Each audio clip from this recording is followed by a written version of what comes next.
Virginia's best and most flames-friendly coffee comes from Ironclad Coffee Roasters. Ironclad Roasting serves up their beautiful beans at 2 cafes in Richmond, where you can enjoy their craft roasted specialty beans from anywhere in the country by visiting www.ironcladcoffee.com. Place your order there, and it will be directly shipped to your doorstep. Whenever you find yourself in the capital of the Commonwealth, pay them a visit at one of their 2 cafes in the Richmond area. Ironclad's owners, the O'Rourke family, are proud Flames Club members and season ticket holders, and now they're pleased to sponsor the podcast from the CRA. Hop over to www.ironcladcoffee.com now to get your Virginia's best specialty coffee headed your way.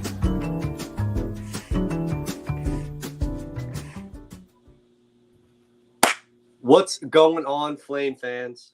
Welcome to the Week 3 edition of the Sea of Red Football Podcast. I am Richie Longshots, and you may not see it under my name, but I don't feel well. I'm just going to get out in front of it now. I don't know what I have. I Googled my symptoms into WebMD, and it was a little worrisome. It could be something I beat in 24 hours. This could be something I have for 6 months. But I'm living in the moment. And in this moment, regardless of what happened on Saturday night, the Liberty Flames are 2-0.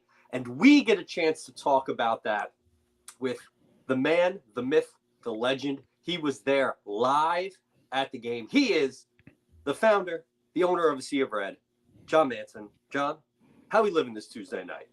I'm living good, but I need to be asking you that. I'm sorry you're sick. You texted me, about an hour ago now, and said you weren't feeling too well and symptoms weren't too great. And I was concerned I was going to be having to do this show solo. No. I tweeted out the classic Jeff Brom quote, "Do I or do I not have a pulse? Let's play football." I got myself an energy drink.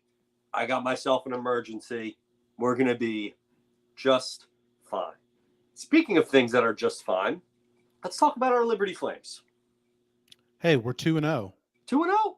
Yeah, you would think we weren't 2-0, but we're 2-0. We could certainly find things to complain about, and many of us have, myself included. And it's okay to complain about things because the Flames haven't looked perfect these first 2 games, but ultimately they got things done. They got things done against Camel, and they got things done in the early morning hours of Sunday on the East Coast against New Mexico State. I really didn't think it was going to happen. I did not think they were going to pull that out. There was many times in the press box there at Aggie Memorial Stadium that I kept turning around to Todd Wetmore, the Liberty Football SID, and saying, this is the first time this has happened, except for the Oregon game under Coach Chadwell. That's just how the game went. We fell behind by 2 touchdowns. The offense couldn't get anything going, did not score a touchdown until the final, 4 or 5 minutes of the game, to their last 2 drives of the game. For the first time under Chadwell, except for the Oregon game, I started writing my game story as if we had lost. That hasn't happened many times in 16 games now. It's only the second time I've ever done that. I was happy to go back and change it. You would never jinx anything, John. No, I don't have any history of jinxing anything, but they got the thing done, right? I mean, and it was a whole team effort. The defense was lax at the first quarter, first 3 drives for New Mexico State, but then they flexed their muscles throughout much of the game. On the flip side, the offense was lackluster, still sleeping apparently, or had already gone to bed, maybe is a better way to put it, late at night, and until late in the game. Special teams, 3 or 4 field goals. If you tell me we're going to go 3 or 4 on field goals, I'll take that any day of the week. Deal. Yep. All extra points made. Special teams player of the week, correct? Yeah, the punter was, or actually no, the kicker was, and then Liberty's player of the week for special teams internally was the punter Max Morgan. Yeah. But as you see there, Quinton Cooley, we do not talk about Quinton Cooley enough. 12 carries, 111 rushing yards, 2 touchdowns. I text. I don't know if you were still awake at that time, but at some point in time, I text our group chat and said, give that man his bag. I mean, he deserves it. He deserves anything coming to him. Cooley has gotten so much better even than what he was last year. Mm-hmm. He's averaging over 100 yards a game. He's only got 23 carries in the first 2 games, which we could talk about that. Should he be getting more carries? Coach Chabot was asked about that Saturday night / Sunday morning, and again today in his press conference. And I think he would agree he needs more carries. But at the same time, you're playing the long game. You want to keep him rested, and he gets better typically as the game wears on. So in the fourth quarter, he was fresh. And hey, who's to say that if he didn't have 8 carries in the first half, that by the time we got to those last 2 drives, he did not have that extra boost to take those 2 long touchdown runs into the end zone. Yeah, and it's clear the coaches know that when you need a big play, he's a running back that's going to be on the field. That is clear. Full disclosure, I woke up moments before the scoop and score. Moments. Like, woke up to 200 text messages, and I went, oh, God, we lost. Because I'm like 1:15, I woke up. I'm like, this game's over. We lost. It's bad. And I saw 200-plus text messages from a variety of group chats and individuals. I flipped the game on and went, oh, this is bad. They're like, this can't be good. But things worked out. Scoop and score. I'm not going to sit here and take credit. But when I turned the game on, we came back to win the game. But so you're our lucky charm. So if at any other point this season, if we fall behind, yeah, Richie, go take a nap. Yeah. We'll text you in 20 minutes, 30 minutes, whenever. It's time to wake up, and you'll be our lucky charm. Yeah, well, I don't want to alarm anyone or take away from the New Mexico State chatter. I'm going to be at a concert the night of App State. So if that game's at 7, if that game's at 8, bad news. So it might be, bad news. I'm not going to be watching the game. Speaking of the kickoff for App State, go check the rumor mill for those Sea Red Club members, and we'll see what happens. Nothing's been announced officially, and we don't know officially yet, but we have a strong leaning towards a particular time. But no, I'm glad we've got. I hate to say it. We'll talk about UTEP more in a minute. I hate to call it a one more tune-up game. We need that, but yeah, it's a big time get right game. But UTEP's going to come in here looking to take it to us, just like New Mexico State did, and we'll talk more about UTEP in a minute. Yeah. But we got the win. We're 2-0. Zachary Bright here had made a comment about the penalties. Got to get those under control. Agree 100% with him. They were penalties. Huh. You never would have known if you were on social media over the weekend did or the last few days. About it on Twitter? I must have missed it. Just a tad. But no, we do need to get those under control. And I think Coach Chadwell is going to has addressed it. And but at the end of the day, like I'm not going to sit here and judge a player or players for losing their sense of control, if we want to call it that, or whatever it may be, in the heat of the moment. Yep. There were some cheap shots, if you want to call them that, by the other team. One of which we lost Jay Hardy. He's going to be out, 4 to 6 weeks roughly. Coach Chadwell said earlier today. So, and he got a dirty shot at his legs, his knee, below the knees, and so you can understand where it's coming from. I know that I heard a lot about the students there at New Mexico State were just, really giving it to our guys from the stands. So, but you've got to be mature. You got to be a mature team, a mature individual, and refrain from doing what your natural instinct is to do when your adrenaline's going at a high level. And I'm confident Coach Chadwell will get things going. Exactly. And anyone that's out here, there's a fine line. Everyone here, you're driving down the car and someone cuts you off, you freak out a little bit. Something happens. I've seen a lot of everyone's social media posts about other things in the world. You get angry pretty easily. These are 18, 19, 20, 21-year-old kids playing Division I football, going to battle. I have never done it. 99% of us have not. But they're aware. It's like you see a guy at a wedding with a giant stain on his shirt. You don't need to point out the stain on the shirt. He knows he's got a stain on his shirt and he needs to fix it. Coach Chadwell said in his press conference, he needs to fix it. It's aware. You don't need to hammer it in. He's a good enough coach. This is a good enough staff that they are going to make the corrections when it comes to UTEP this upcoming weekend. Yeah, no, I agree with you. And another comment there about a player getting suspended. He did not mention any names. One can assume Yeah, most put the pieces likely, together. not to put this out there, but Xavier Gray is likely the one. Had a He got ejected from the yeah, game, had two great personal apology. He fouls. owned it. He came out and apologized for his actions. So I would assume he was running with the second team offensive line today in practice. I'd assume he's a player that's going to be missing the UTEP game for one game. Just for the penalties. And again, I'm sure if we had him on here, he would again apologize for that. And there's others that it sounds like are going to lose some playing time, maybe not miss an entire game, but maybe miss a start, miss a quarter, or something like that. So they'll get it all under control, and I'm not too worried about it moving forward. Yeah, but at the end of the day, 1-0 in conference play, first conference win, get it in the books. And I didn't realize we have the Conference USA standings up right now. For those watching on YouTube, make sure you click that subscribe button. It's free. Just double check to see if you've clicked it yet or not. But yeah, we are 1-0 in Conference USA, right at the top. I hope to stay there for the rest of the season. Any major note, anything to mention across the country Conference USA? I feel like it was kind of it was FIU had a really nice win. They beat another FBS school, a MAC school. I think it was Central Michigan.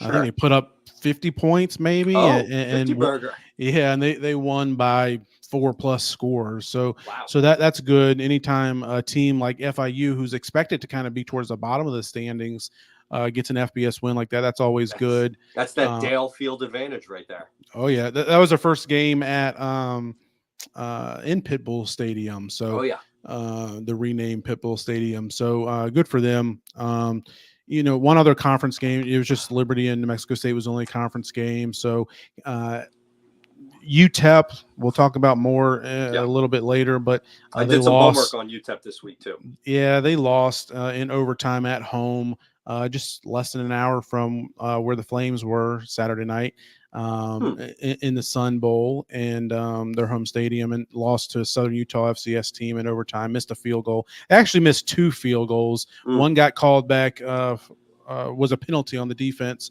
so they got the first down, but then a few plays later he missed it again for the one that counted. So all in all, it's not been a great start to the season for Conference USA. One conference game this week, Western Kentucky and Middle Tennessee, the 100 Miles of Hate rivalry. So that'll be interesting to see how that goes, but it's been a rough start. It's not about how you start, it's how you finish. So see what happens. Our strength schedule kind of sneaky on the rise, not in the 130s. Yeah, that's something I'm tracking. We're tracking. I know a lot of people are week to week. There's a strength of schedule ranking that you can get that's based on teams you've already played and doesn't look ahead. And as of the end of week 2, we're at 119 in the country out of 134 FBS teams. So that's not last. It's growth. So it's some growth.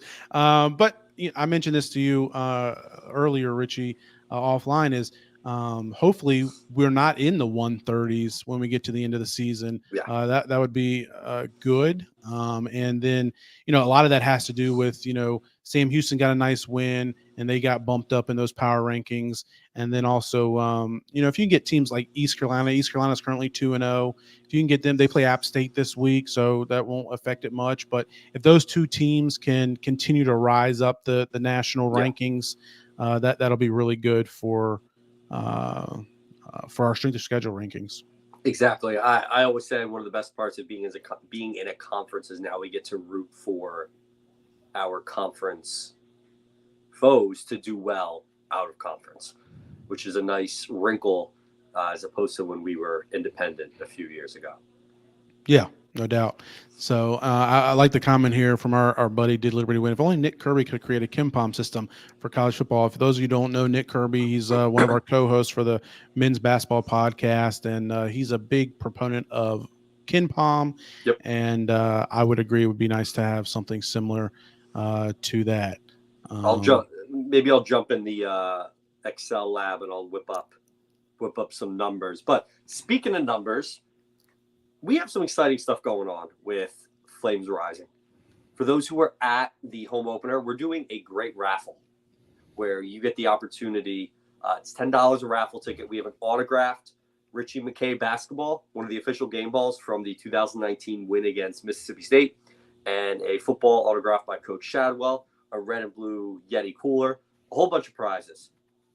It took a lot out of me to not just take the Richie McKay basketball myself. I had to transport it from the hotel, but I held off. So if you don't know about Flames Rising, if you're unsure what it is, we got a little ad, and then we're going to hear from our good friend Jason Porter and whoever the athlete is this week. To be honest, I don't know. John knows, I don't.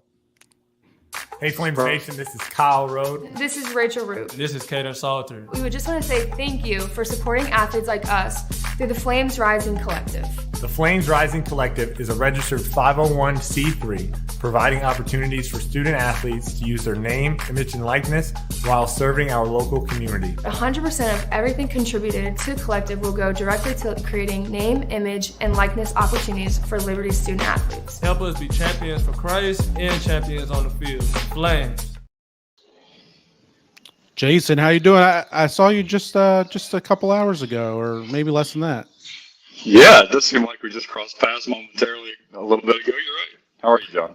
Doing good. Hope you're doing well. We're still awaiting a football player to join us. Might be getting out of meetings or something, but that's fine. Sure. Jason, you were there in Las Cruces. Take us back to that game, and what were some of your thoughts of that contest? Yeah, I think it was, it was an unbelievable ball game. I don't think any of us expected maybe at the start that actually happened with that game, but certainly Flames Nation showed back up there at the end, and I'm thankful for that, just like everybody is. I think there's a couple of factors as I'm sort of thinking through it a little bit. I think one of the things that I want to talk to Austin about this when he comes on, when AY and I were doing post-game kind of debrief, I think one of the huge things to me was that was a team chemistry win. And that's not in the statistics. That's nowhere that we can go back and find recollection of. But I think that's one of those games where, just like Coach even said in the press conference, continue to strike the stone. But the idea, more importantly, is it's maybe one of those ball games where when things get tough at week 7, week 9, whatever, they can kind of come back and almost draw back from the experience that we had at New Mexico State and go, hey, remember when, kind of a thing. And that was a difficult win overall. Yeah, it definitely was. And it was something, of course you like to go out and win 45-0. Like, who doesn't want to win a game like that? But it's good, like you were saying, it's good to kind of test yourselves and kind of pull that out, and you need it all three phases. We were kind of talking about that, Richie and I, a moment ago. You needed all three phases. The defense showed up. They had a defensive score. That was huge. Great play there by Quinton, who we had on here last week in this spot. And CJ obviously picked it up and rumbled on into the end zone. And then they got stop after stop after stop, kept giving the offense multiple opportunities to try to figure things out. And the offense eventually figured it out. And you had to expect they would at some point in time. I know we were starting to run out of time and run out of opportunities, but with the talent like Caden Salter, Quinton Cooley, and some of the others. I mean, Trayon Sibley, we probably should talk about him a little bit. He's number 6 in the country in receiving yards through 2 games, and I know he had one pass he wasn't able to haul in the end zone there Saturday night, but he's done great. And I think some of the offensive line is still trying to figure some things out, had some injuries and things like that, new faces on that group, obviously, and then the receivers and Caden, I think, are still trying to get on the same page. A lot of new guys there too. I mean, I know Trayon has been here, but he might not have been the guy, so he's kind of stepped into a new role. But it's taken us a little bit of time to figure things out, and we're 2-0. That's all you can ask. Yeah, that's exactly right. And who of us sitting here going into week 3 against UTEP would have said, hey, we're going to average 500 yards of offense, 503, I think specifically, and it would be almost perfectly split down the middle, rushing and passing. I mean, I think that's a little bit of a surprise to everybody, but it's attributed to Willie Corn and the offensive staff and just what they've been able to do. Like you mentioned, Trayon Sibley just coming up and stepping up here too. We knew the run game was going to be there. But to have it just sort of taken to the new level with the passing game as well to sort of help offset and supplement that, like I said, almost an exact 250 to 250 even split for 500 yards on the season so far in 2 games is pretty remarkable. Yeah, and it feels like the run game hasn't been as efficient as it was last year. But again, I was looking at stats earlier this week, and we're in the top 25 in the country in rushing. We lead Conference USA in rushing, and it'll be interesting to see with UTEP this coming Saturday night. They gave up a lot of rushing yards to Southern Utah. I think over 250, maybe around 260 or so, something like that. Again, you can't necessarily translate one game to the next, but you would like to think that the Flames can lean on that ground game, that rushing attack. Quinton Cooley, Billy Lucas, Vaughn Blue, and maybe some others to kind of get you off to a good start Saturday night. Yeah, and I think one of the exciting things about that rushing attack too, and I know our faithful fans are already ahead of me on this one, but I think it bears repeating. We've got 3 very diverse running backs, and I think we saw that, initially out of the gate, back to the New Mexico State game. Quinton was just kind of locked up. There were no real gaps there in the A gap and the B gap kind of a thing, and so we started throwing those little bubble routes and those screen routes out to the side, and that's where Vaughn Blue kind of shined a little bit and was able to open up some of those short screen lanes there too. So the diversity of the rushing game is really important as well.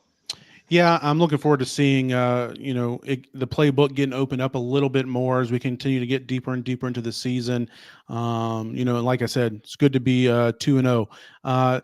Not seeing Austin join us. He may have had something come up, so he might not join us, and that's fine. It's understood. But Jason, we'll keep on kind of talking. Let's look at the defense. The defense was, first 3 drives, New Mexico State goes down, scores. They take a 17-3 lead, and you're kind of sitting here scratching your head like, what in the world is happening? Defense can't get off the field. Offense can't stay on the field. And even when the offense in the first half was moving the ball and getting into the red zone, they had to settle for 3 field goals. And fortunately, Colin Carhu was able to knock those 3 in. But, what were your takeaways from the defense and the way they were able to make adjustments as that game went on?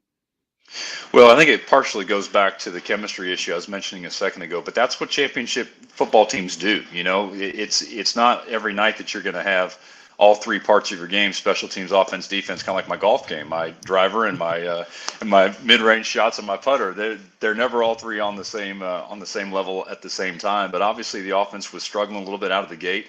I think there's a lot of credit to New Mexico State with that because, again, remember the defensive coordinator came over from New Mexico State, from Sam Houston, and they gave us a run last year as well. So they were well scouted as far as that goes. But the defense stepping up, I think there was a point, maybe 6, maybe 7 3-and-outs that they forced to just continue to give the ball back to the offense.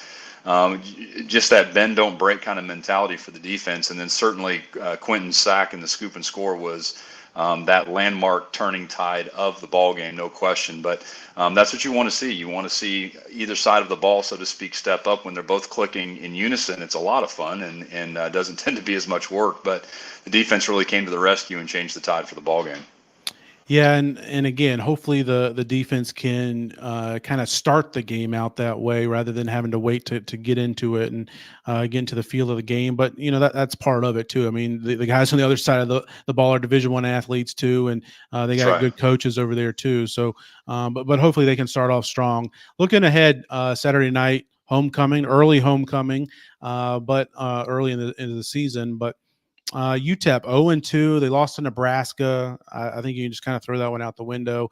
First game on our first year head coach, Scotty Walden, going up against a much improved Nebraska team. I think we'll compete for maybe a playoff spot, but certainly in their conference. So lost Jason's video feed there, but Jason, if you can still hear me, and if we still got you, tell us a little bit about what we should expect from this UTEP team. They're coming off a loss to Southern Utah. in overtime, 27-24, and really struggling. You still there with us, Jason? You got us?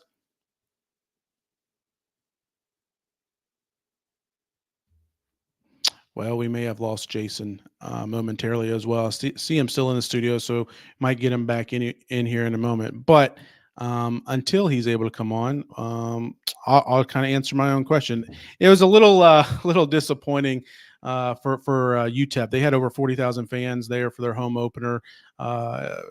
Scotty Walden, his first game there at home, and they got the lead, but then some penalties derailed them. They had over or close to 100 yards, maybe over 100 yards in penalty yards as well too. So it's been a rough start to the season for them, but they're going to come in here and look to get things going, and if they can pull off a win against the Flames Saturday night, that'll be a big upset for them, a turning point in their program early under Scotty Walden, and they'll be able to be a landmark victory for them is what it would be. So that's something they're going to be coming in here trying to do. And something Coach Chadwell said earlier today was that they're not going to be intimidated by our crowd, even if we have capacity crowd close to 25,000.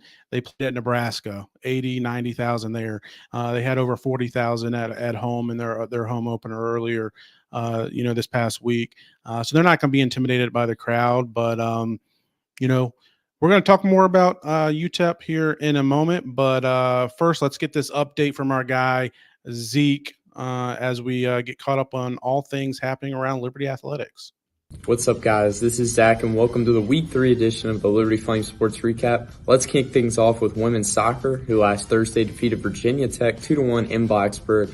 That marked the first ranked win ever for the Lady Flames.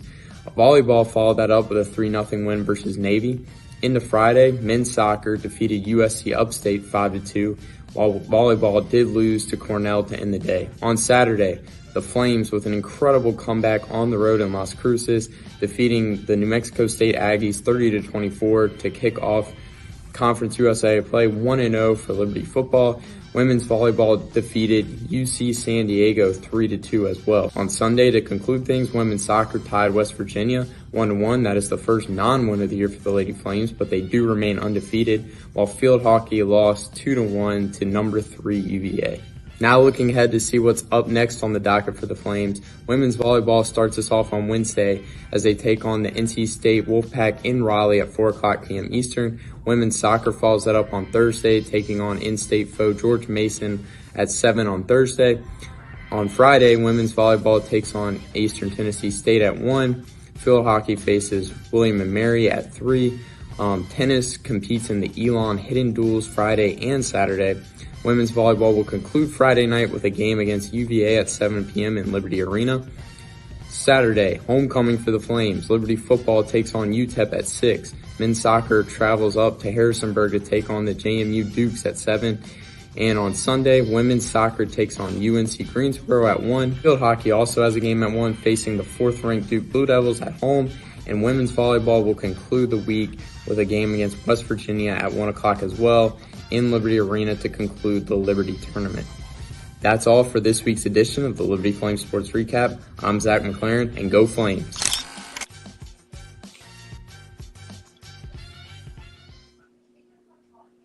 John, you could give me a million guesses about what the Elon Hidden whatever it was is, and I would not guess women's tennis tournament. Never in a million years. We could sit here and do an entire podcast and be like, what is the Elon Hidden whatever it is? I wouldn't have a clue. But shout out to our women's soccer team. They got ranked for the first time in program history in the top 25. So, they had a great season last year, maybe the best season in school history, program history for the women's soccer club. And they're off to a great start once again, 7-0-1. As you just heard, and got a nice win over Virginia Tech and tied up West Virginia and slid into the top 25 rankings. So shout out to the women over on the pitch. Oh, yeah. And I just wanted on the record that 90% of a Sea of Red personalities, we're big soccer guys. Myself John, not included. Not included. On a Saturday morning when Premier League kicks off or when Charlotte FC kicks off, John just mutes. He's like, I'm not listening to these idiots right now. But it's exciting. It's always great. The fall is always the time where we're looking at football. We're looking at field hockey. It's nice to have another sport in the mix with a number next to their name. Sure. And, I may not be a huge soccer fan, but as you all know, I'm all Flames all day. So if it got Liberty in front of it, I'm paying attention and trying to watch and cover those games. And shout out to the women field hockey as well, having another good season. So looking forward to it. But Richie, we got a game Saturday night, homecoming game. Oh, love homecoming. Yeah, and I'm hoping you're able to make it down. I know with you being sick, might not happen, but I have bad news. I'm not going to make it. You were between being sick. I work in a profession that becomes a little bit more excited, becomes a little bit busier in September when the fall kicks off, and I just have a lot going on that I'm not going to make homecoming. I am going to make a November game. I haven't figured out which one yet, but excited for that. I'm excited to still watch the UTEP game. I feel really good about it. I don't like to use cliche terms like, oh, it's a get-right game. But with the games that are coming up, I think it's a get-right game. I think matchup-wise, there's a great opportunity for us to go in and do what we have believed can happen from the Liberty football team. Yeah, one thing that I don't think we've made a big enough deal about is every team we play. It's certainly the first two, but and of course in conference play it'll certainly be the case. They've had us circled on their schedules since it came out. Yep, they've spent all spring, all summer, especially New Mexico State, especially at UTEP, preparing for us, game planning for us. You know how teams do that in the summer. They, get an early look ahead to some of their first few opponents on the schedule. Do you think New Mexico State was preparing for their FCS opener, or do you think they were preparing for their Conference USA opener against the defending champs who they had just lost to in the Conference USA championship game? Obvious answer there. What about UTEP? Do you think they were preparing for Nebraska? Yeah, sure, a little bit. Yeah. You think they were preparing for Southern Utah? Apparently not. I'm sure they were preparing for Liberty. At least a look ahead. I'm not saying they were full on scouting us for the last 3 weeks, but they've gotten an early look at us. They've had that game circled, and they're going to be coming in here, like I said just a minute ago, looking to. You see their record on the screen there. If you're watching us live, 0-2. They want to put a 1 in that win column. And if they can do that at Liberty on the road, a place where no Conference USA team has ever won, a team that no Conference USA team has ever beaten, and under first-year head coach Scotty Walden, that's going to be a flagship type of a win for them that could change their program, get it jump-started before they've really even gotten off the blocks. 100%. We've mentioned it before. We are the circle game for so many teams. New Mexico State, and stop me if you disagree, John, they're probably our biggest rivals right now in the Conference USA. And anytime there's a conference game, look at Alabama-Auburn last year, in previous years. It does not matter what the numbers next to the team say, what the record is. That is a close game. That's a game that teams get up for, that players get hyped up for, and it is. But I do think UTEP, they gave up over 250 yards on the ground last weekend. I think that bodes well for the running back room that we have, the horses that we have, and it is, I said it already, it's a get-right game. We all know what's coming up in the next 2 weeks.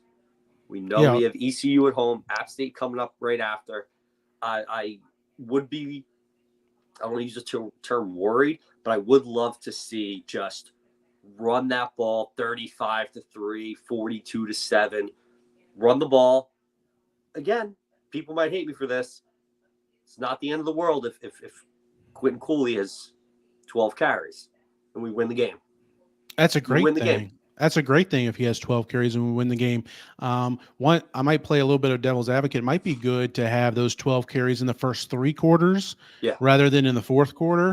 Let him get his rest when we're up by 4 scores. That would be perfect. But again, I think, getting back to that briefly, I think the coaching staff's playing the long game with him. I think they're also playing the long game with our offense, with our team all along. I don't think we've fully opened up the playbook. I don't think we haven't seen a ton of Von Blue. We haven't seen a ton of Turtle made this comment earlier, and I agree. We haven't seen a ton of the triple option. We haven't seen a lot of variety in our passing game even. So I feel like our game plan, certainly for the Camel game, even for the New Mexico State game, was pretty vanilla. I don't know if we're planning on doing that again this week against UTEP based on what just happened. But it does feel like we need to come out with that fire in our belly from the opening kick and hopefully punch them in the mouth, not literally, but figuratively, and get an early lead and, kind of run away from them a little bit. That's my hope. Agreed. And I did miss a lot of the New Mexico State game, but we had a couple bad drives. I mean, bad drives. We had drives that, defensively where Campbell scored 2 or 3, got off to a slow start. It's really, I'm not overly worried. It's pockets of game time, but when push comes to shove, things are happening. So on the screen, we have a couple players to watch. If you are watching this on YouTube live or later on, again, thank you. Future, if you're watching it on Spotify, Apple Music, or however else this gets put out, we have 2 players to watch. We have TJ Bush, sophomore defensive end, and wide receiver Darius Copeland.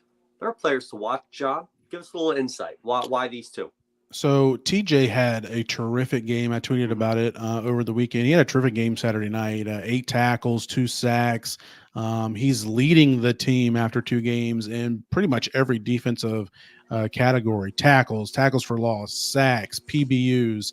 But he was a menace in that New Mexico State backfield Saturday night. And his play, the Quentin Reese and CJ Bazille strip sack and scoop and score kind of get all the glamour and understandably so. But I think TJ's ability to get penetration and pressure onto the New Mexico State quarterback kind of started that.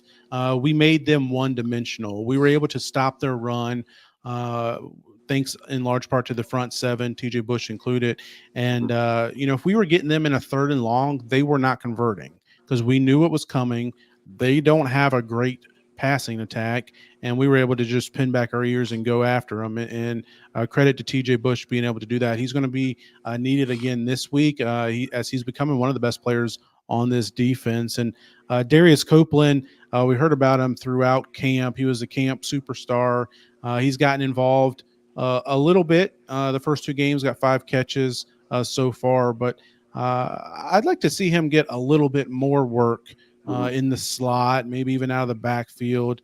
Similar to I think that's one of the things the offense has been missing is that Aaron Bedgood type of player from last year. Maybe it's been that we're just holding that back right now as we're trying to figure out all these pieces. But I'd like to see Darius get a chance and maybe break one for a big gain. He's very shifty, very elusive. You get him out in space, get him the ball, and let him get to work.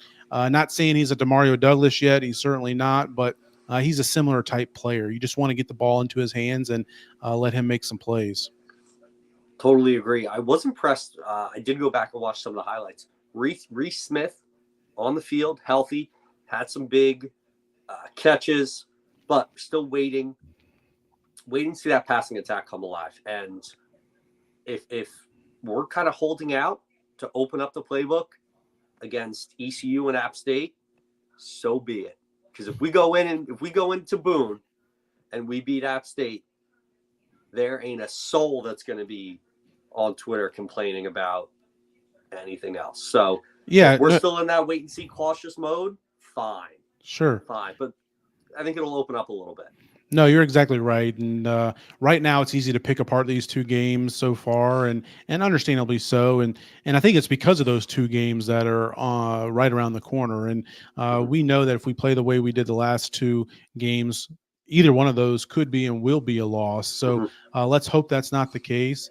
But if we can get through this game, and if we can get through, that's a couple of big ifs, especially the second one. If we can get through the month of September unscathed, then we'll forget about how it happened. We'll just care that we saw that 0 in that loss column. But again, a lot of work to be done between now and then, and that's going to be a tall task. East Carolina, again, we've all been focusing on and talking about App State, and I hate to even mention this tonight because we're playing UTEP Saturday night. But East Carolina is a game that we cannot overlook. They will be able to come in here and beat us if we're not on our A game. They're a good team. They're 2-0. They play App State this weekend. They just beat Old Dominion, who Old Dominion went toe-to-toe with South Carolina. Really should have beat South Carolina in week one. So East Carolina also looked really good in their opener against an FCS team. So and South Carolina just blew the doors off Kentucky. So I don't want to get into the transitive property of sports, but that's a good win for ECU. Yeah, no, it definitely is. So, but anyways, both of those games will be very difficult. I think they're the two most talented teams on our schedule. And not saying they're going to be, we're not going to lose any other games. We certainly could, but we saw that the other night. But, hopefully we take care of business against UTEP this weekend. And hopefully it is a good get-right game. We certainly need it. Just make us all feel better. It'd be so much better to be talking next week coming off a 45-0 win than a 27-24 last-second win. But, hey, a win's a win. I'll take it. Win's a win. Let's keep moving forward. Exactly. I think we just need an injection of positive vibes. And I'm hopeful it comes homecoming.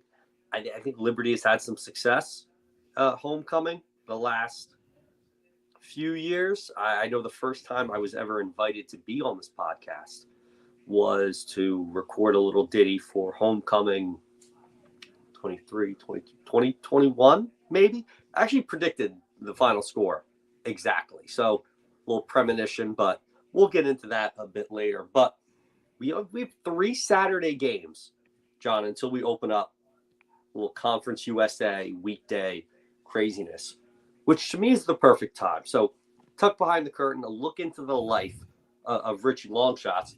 Wife and I, we always take a trip in October. Normally we go down to Disney World, Epcot, World Showcase, the whole kit and caboodle. No Diddy. So this year we're going to LA. We have to go for a wedding. You can tweet me all you want. LA is whatever. I'm going for a wedding. We're going to Disneyland, doing all that stuff. But if we were not going to LA, do you know where I would go, John? I think I have an idea. The answer is Leesburg, Florida. And this next clip will tell you exactly why.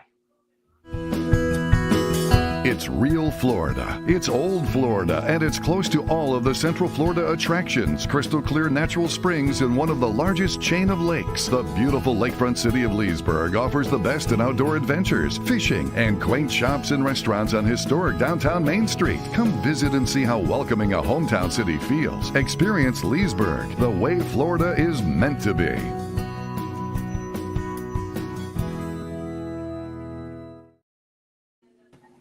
Leesburg, Leesburg, Leesburg.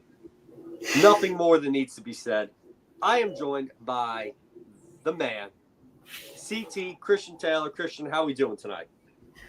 Doing well. Glad that the Flames survived the weekend. Yep. And glad you and I survived the weekend as well. We both did pretty well. Exactly. Wins are wins. We made it out alive. Love the hat. Love the mustache. We've reached the part of the podcast where I don't know who's tuning in because there's a debate going on live right now.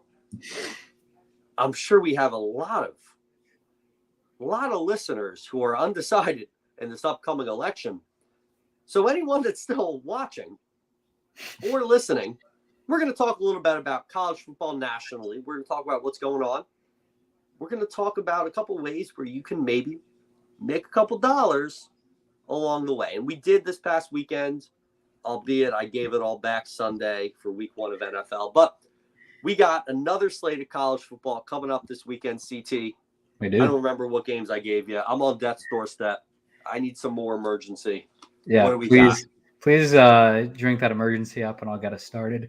We'll talk about this Liberty game first of all. And Liberty home against UTEP, as you guys just talked about. Right now that line is moving, but Liberty is 23.5-point favorites with over-under at about 57.5. A lot of points. A lot of points. I'm going to keep on taking the unders, I think. I agree. Until I see otherwise. And might dabble again with UTEP team total under. Went poorly with me with New Mexico State. I had 17.5, and there at the end of the game, we hit 17 pretty quickly. We're hanging on for a while, and then finally New Mexico State went over that. But it's a lot of points in general, so I'm going to keep on running the unders until we see something different. Yeah, 42-14, Liberty covers and the under hits. Yep. 49-7, and it's still Liberty and the under. So I think we're on the same page there. Beautiful. What do you think about in this next game? Because I'm still trying to figure it out. Hawaii at Sam Houston. I'm big on both these teams this year. Personally, I have both their win totals over on the season, so I'd love to hear your thoughts. You know, the game's not in Hawaii. Hawaii's got to come onto the mainland. Very difficult for them historically. Don't fact check that. I'm just spitballing. But you know what? Give me Sam Houston, our conference partner, our conference foe. Give me Sam Houston. Hawaii looked good week 1. I wouldn't even call it good. They played Delaware State. Week 0 they played Delaware State. That's a lot of points for Sam Houston and Hawaii to score. So another under. A lot of points there. Sure. I would say, yeah, definitely. I mean, the better a Conference USA does, I mean, the more strength of schedule and is what you guys talked about that. So definitely root for Sam Houston win. This would be a great win. Yes. Would have been even better if Hawaii delay, which I would have liked as well. But regardless, I agree with you.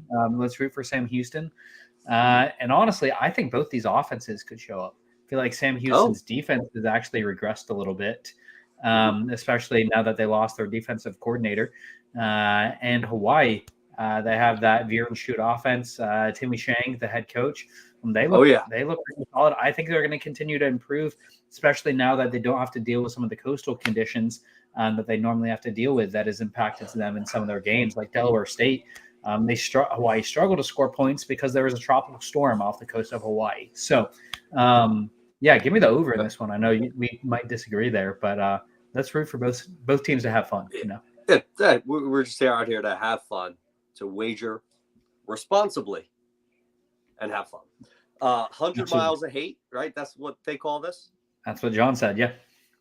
Western Kentucky at Middle Tennessee State. Western Kentucky predicted to win by 7 points, and both teams to combine around 54 or 55 points. I got no lean. I got nothing here. I have not watched either team much.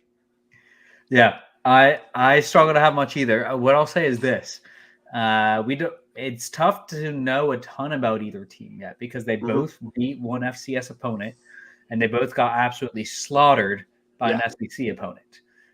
So there's not much to go off of. I think we're going to really learn a lot about both these teams in this game in terms, and really Conference USA as a whole, because if you look at the conference, I mean, you have us, you have New Mexico State, who we think is going to drop off, even though they performed well against us. But who knows? Maybe they surprise us. We have Sam Houston, who we think could be a riser. And there's a lot of question marks around both of these teams. Western Kentucky, we obviously expected to be their biggest competition last year, and New Mexico State rose up. So I'm really curious to see what happens this game. If I have to go anything because of the rivalry, give me the under.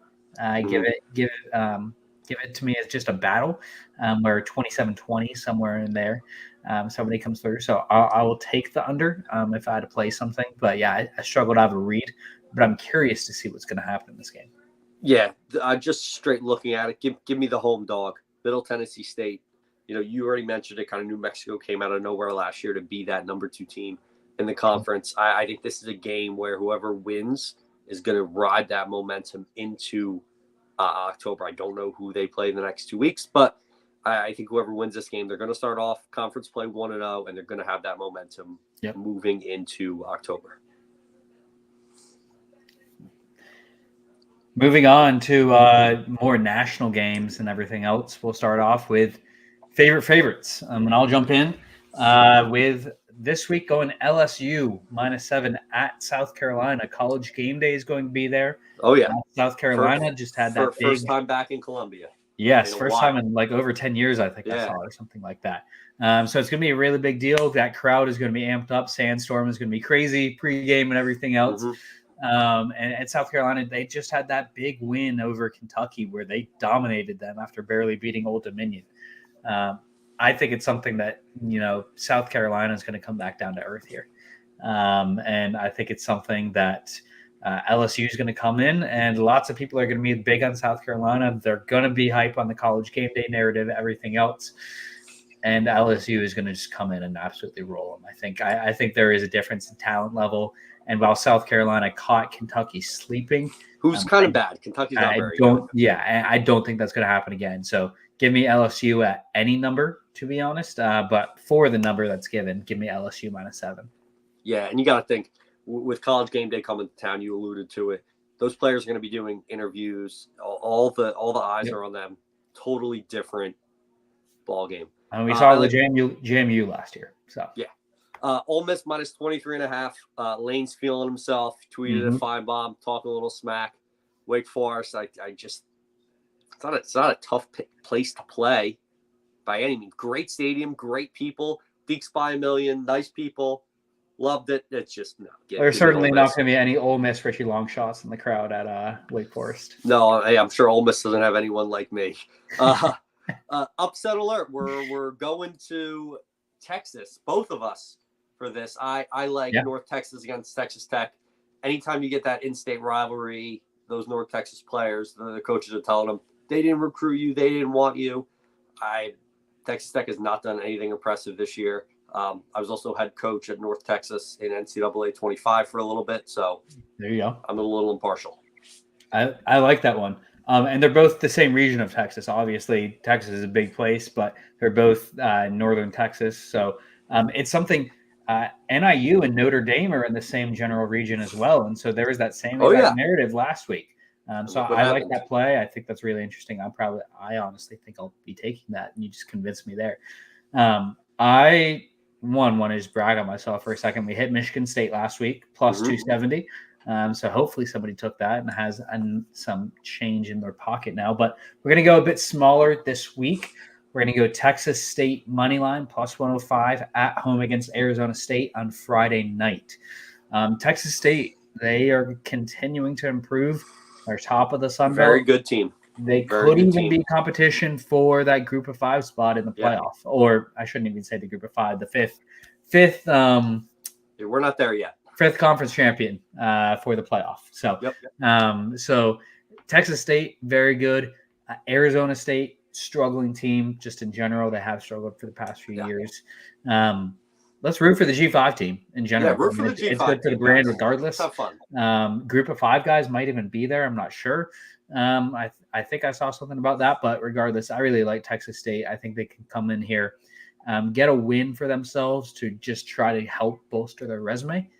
So give me Texas State money line plus 105. Love it. Points. Points. LSU SC over for me. Love it. Game day, game points. I was at LSU Bama last year. It was game day. I took the over because I was there live. Points. I can just see both of these teams, I think, can score 28 and will be in a easy over at the end of the third quarter situation. Sure. Love it. I'm going to another G5 P4 game, going UNLV against Kansas over 58. Both offenses high-powered. We know about them. UNLV runs the go-go offense. Kansas, they have Jaden Daniels. Great quarterback. Both great teams, both great offenses, both great quarterbacks. Both defenses that are pretty questionable. So literally points. Love this one over 58. I think we see 70 at least. Yeah, and UNLV I think is a very good team as well. Them and Boise State have kind of separated themselves. I know it's early out in the Mountain West, but I think both of those teams are very good. This might be a situation where I say maybe root for Kansas, just because UNLV. I'd love to see the Mountain West champion have 2 losses, but that's neither here nor there. Game of the week, kind of a light week in the college football slate, but we got 2 Big 12 teams ranked. Arizona going into Kansas State. Spread is Arizona getting 7.5. I like Arizona. I like that kid Fafita.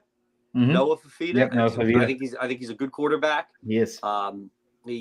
Kansas State struggled against Tulane last week. Right? They played Tulane? Yes, they did. They struggled. Yep. That's right. Saturday. They didn't cover. It was a wild day. But so I just think, I've been a fan of Kansas State in the past, but give me Arizona, especially over that touchdown number, that half a point I think could come into play. Totally. Love it. I feel like we keep on winding up on the opposite side of these, which works out for the content.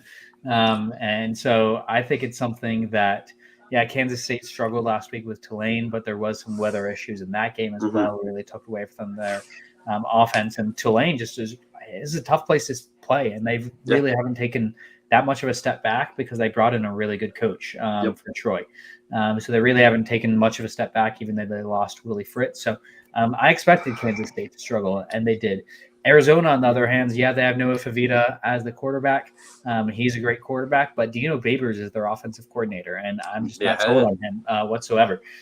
So I think Arizona, not at home, is going to struggle. I also do have a system that I like to play in 2 ranked teams. If the home team is ranked higher but a single-digit favorite, that's hit in the past 10 years about 73%. We love a good system. Exactly. 73% is absolutely massive. So based on the system alone, along with some of the football thoughts, I'm going to have to go to Kansas State minus 7.5.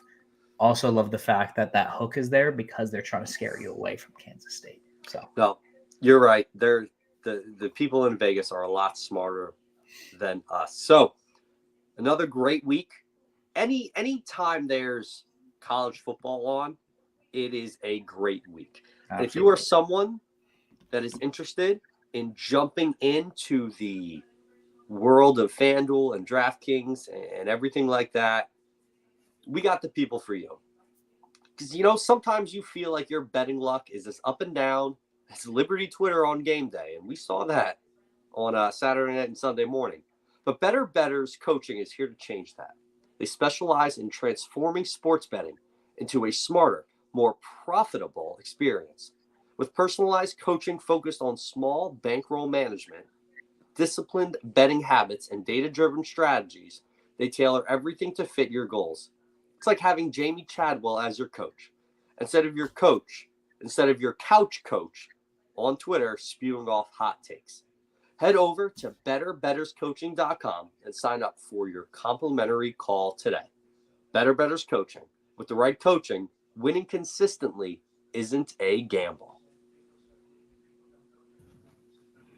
Good stuff. Thank you, guys. there is. And CT, what's going on, man? How you doing tonight? Good. I'm good. I'm doing well. You guys did a great opening to the show.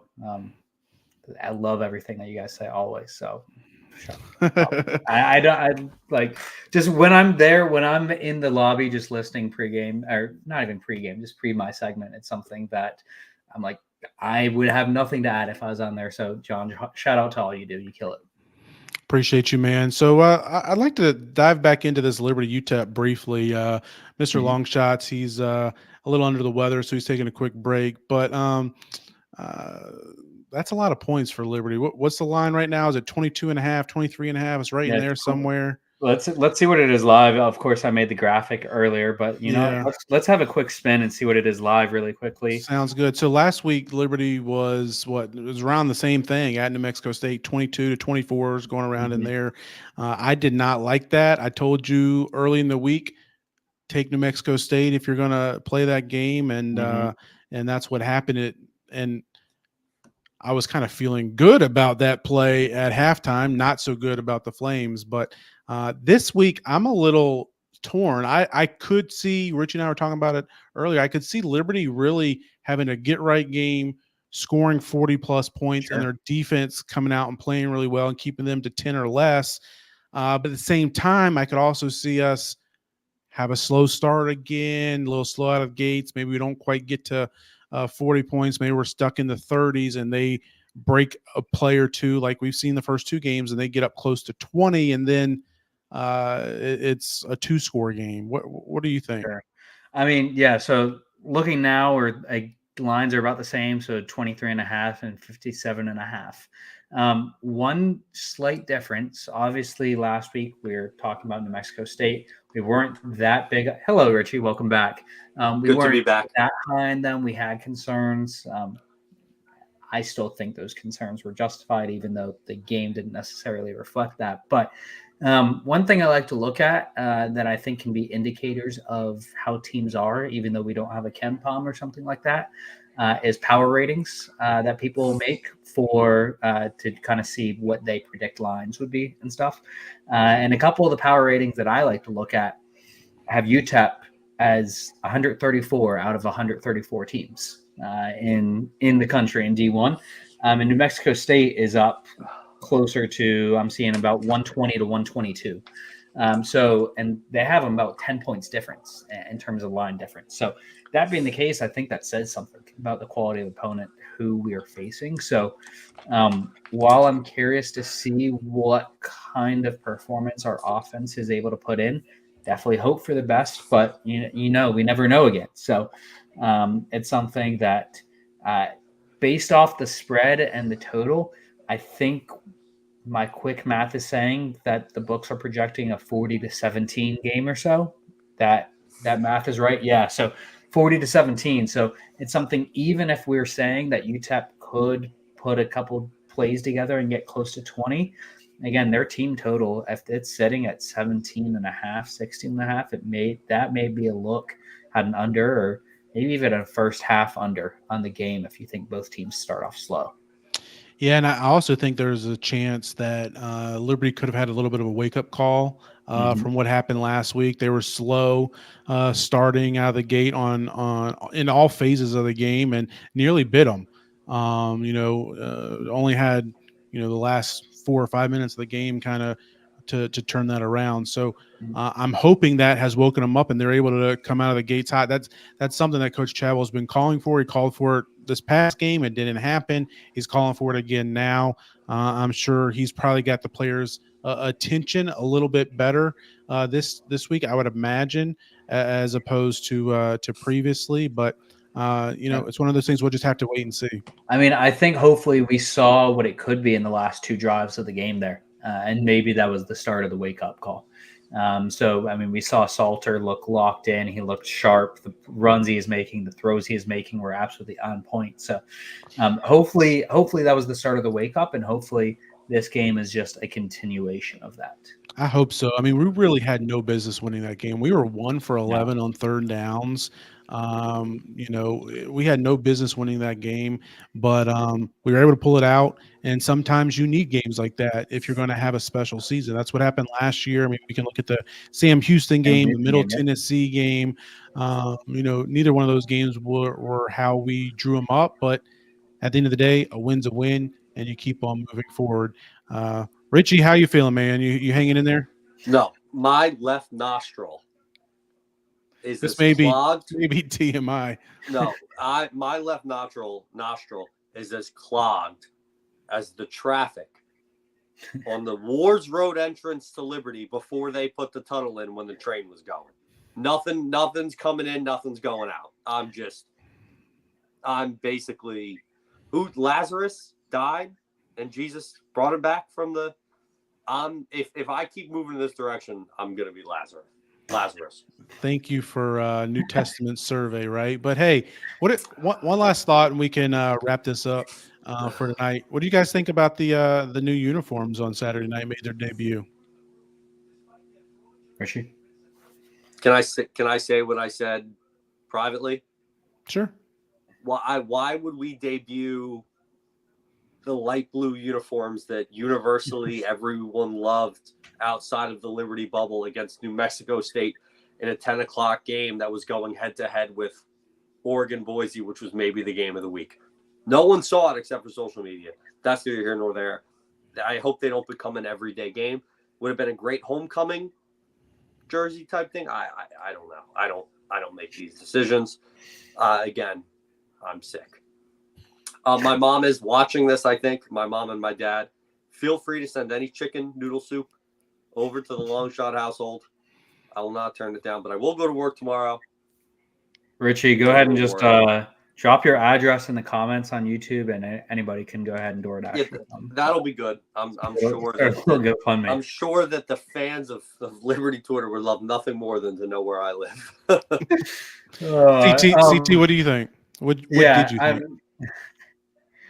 Well, I echo what Richie said in terms of question marks, but I mean, overall, I think what's not to love about the uniforms, it is an official color of Liberty, whether you want to think so or not.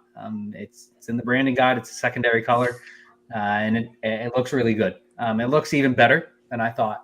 I thought it would have been nice to have some contrast with like white pants with the blue uniform or something like that. Oh yeah, it's a good call. Kind of like an Ole Miss or something like that. But I loved what we saw. I thought it looked really good on TV, especially with that Sparky helmet. And yeah, so shout outs to everybody involved in the process of making it because it looks really good. Richie's not doing well. We should wrap this up. Yeah, Richie's his noises was not not about the jersey. Or no, he's just not doing well. No, I'm trying to sneeze. It's just not. I'll just give my my last thought on the uniforms, and Richie, you can close us out. Yeah, I'm gonna try. I thought the uniforms, I like them. I agree with you, CT. I think they look good.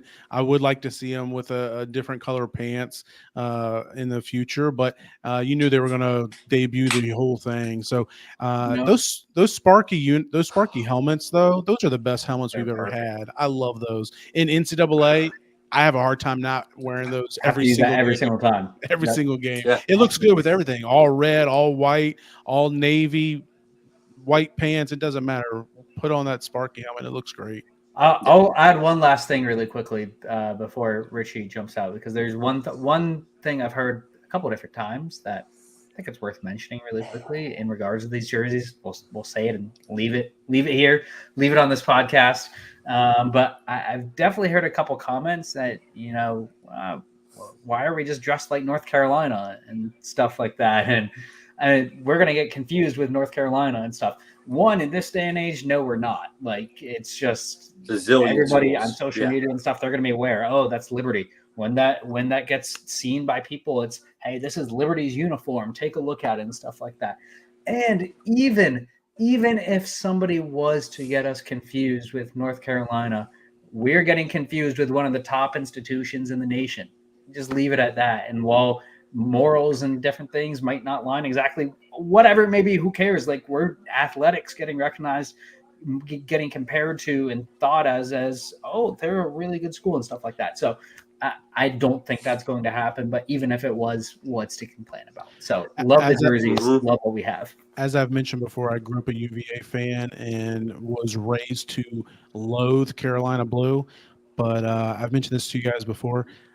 Carolina has some of the best gear in the country. I love it. I don't own any of it. I never will. So if we're being confused with Carolina, it's not a bad thing. Yeah. Not at all. Not in the slightest. Thank you to everyone who tuned in tonight, whether you're live, checking us out later on. Click that subscribe button. I don't know what we're at. We're trying to get to 1,000. I'm not up to date with the YouTube. We're over 900. We're over 900, so we're getting close. That's a meme, right? That's over 9,000. No, we're over 900. So we'll take it. We're moving in the right direction. As always, thank you for checking us out. Absolutely blessed to get the opportunity to talk about our favorite college football team with John Manson, CT, Jason Porter, everyone that's involved with this. And as always, stay hydrated, stay blessed, stay fly, stay feeling better than I do right now. We'll see you next Tuesday. Go Flames.